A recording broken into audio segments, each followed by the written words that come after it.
reavivados pela sua palavra, com o pastor Ronaldo de Oliveira.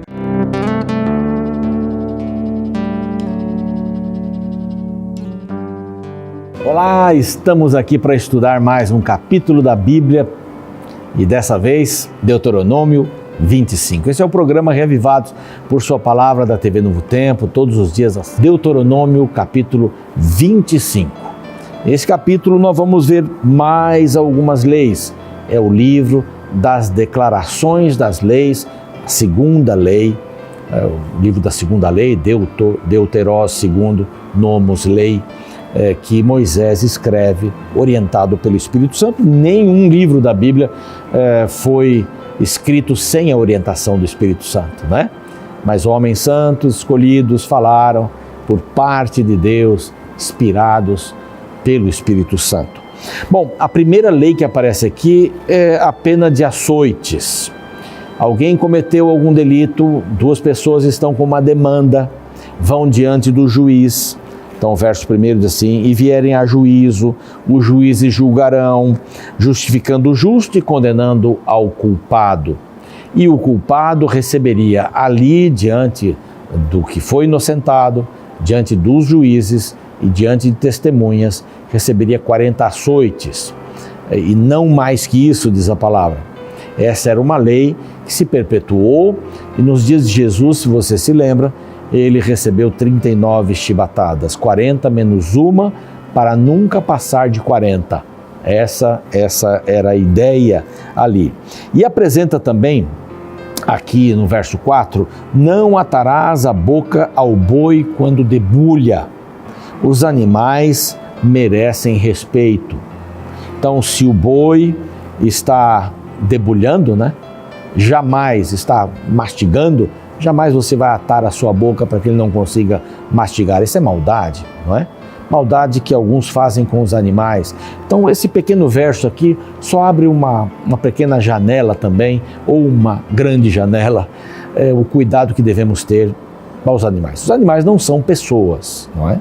Mas devem ser tratados como criação de Deus. E esses animais são tão incríveis, né? Os pets, né? Eu tenho um animalzinho em casa, que é do meu filho, que foi morar em outro país, deixou o cachorro, porque tem algumas doenças, eu estou tratando das doenças para depois enviá-lo. E a gente tem ali consideração pelo animal, né? Está lá machucado, a gente vai lá, faz os curativos, todo dia dá o remedinho na hora certa, porque são criaturas de Deus também.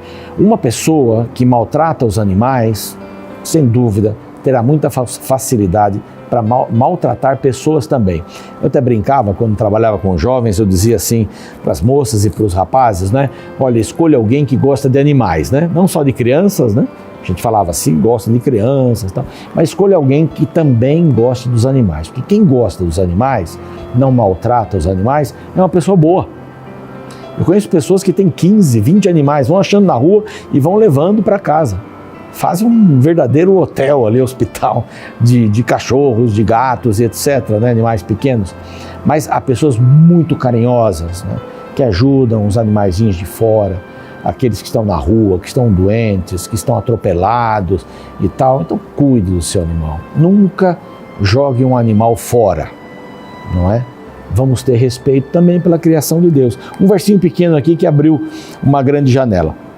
Aparece no verso 5 também, no verso 5 em diante, aí bastante coisa aí a respeito disso, a lei do levirato. O que é o levirato? A lei do levirato era assim: você está casado, não é? E vive junto com um irmão, seu irmão está em casa, não está longe, não é idoso, então tem essas características, mas vive com você em casa.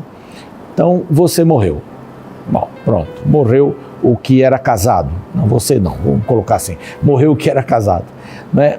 A lei do levirato é assim: não tem filhos, então o irmão que morava em casa assume a família, a esposa, no lugar do seu irmão.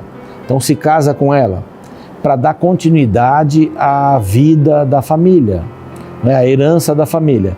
E o primeiro filho que nascesse era então dado o nome do irmão, ou como se ele fosse filho do irmão que não teve filhos. A partir do segundo filho, então, seria o filho deste irmão que assumiu o lugar do falecido. Então, alguns não queriam fazer isso. que queriam sua própria família. Não vamos discutir essa questão agora, está certo, não está certo. A questão de família era muito importante para Israel.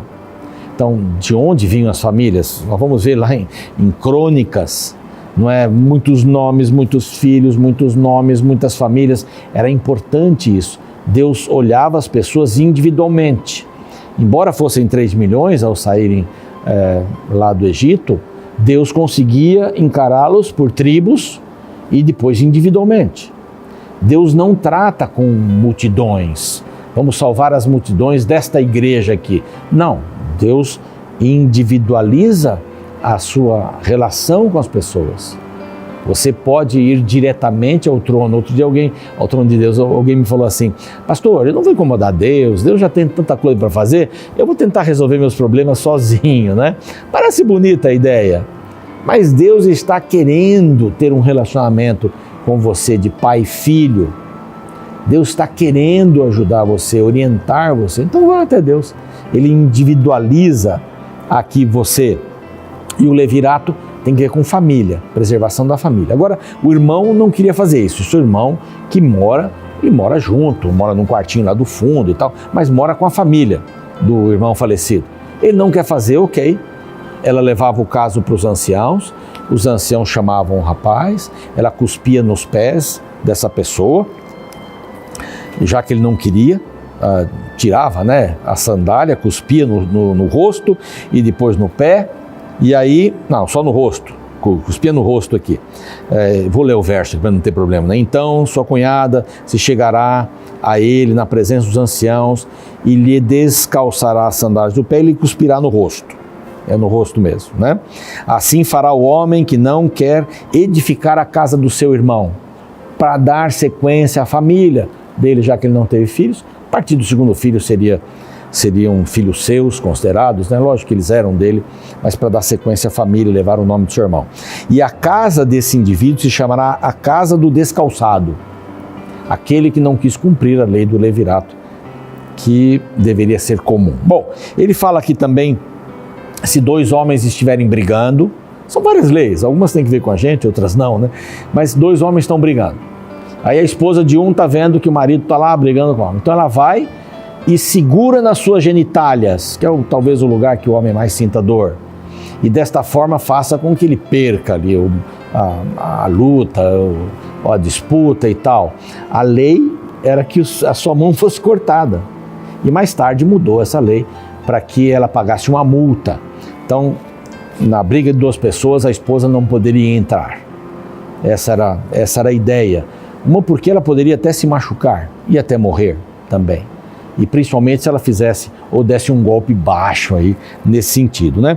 Uma outra lei aqui aparece no verso 13 e diz assim: na sua bolsa não terás pesos diversos, um grande e um pequeno. Então o que quer dizer isso aqui?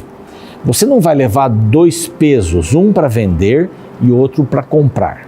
O para vender, o peso é maior, porque eles usavam aquelas balanças, né?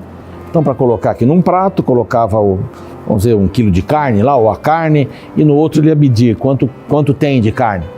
Então, um peso mais pesado, ali daria o equilíbrio e tal, então custa mais caro. Você vai usar o peso igual, tanto para vender como para comprar. Isto é um direito, igualdade, é respeito. Não faça tramóias, não é? Há pouco tempo vi aí um posto de gasolina que mexeu lá na máquina e ele passava sempre um valor de litros maior, consequentemente cobrava mais do que o que era colocado no tanque do carro, para realmente lesar as pessoas. Então aqui a Bíblia já fala disso há muito tempo. E aí termina o capítulo falando sobre Amaleque. Eu vou cumprir minha promessa, em outras palavras. Olha, lembram-se de Amaleque? Que enquanto vocês estavam saindo lá do Egito e tal, estavam andando por ali, estavam saindo, dando voltas, ele veio por trás e pegou as pessoas, a retaguarda, pegou justamente aqueles que estavam meio desfalecidos, que estavam cansados, porque os mais fortes iam à frente, andando, e para trás ficavam aqueles que estavam mais cambaleantes, mais fracos. Eles foram lá atrás. Eu não esqueci da minha promessa. Quando vocês entrarem na terra, ninguém mais vai se lembrar dos amalequitas. eu cumpro as minhas promessas. Talvez a gente fique com essa lição aqui para terminar o programa de hoje. Eu cumpro as minhas promessas. Deus cumpre as suas promessas. As promessas de Deus na Bíblia já foram cumpridas, quase todas. Por que eu digo quase todas? Porque ele disse assim, eu vou voltar, essa ainda não foi cumprida. Não é? Ele vai voltar. Se todas elas foram cumpridas, essa não será? Claro que será. Eis que estou convosco todos os dias até o final.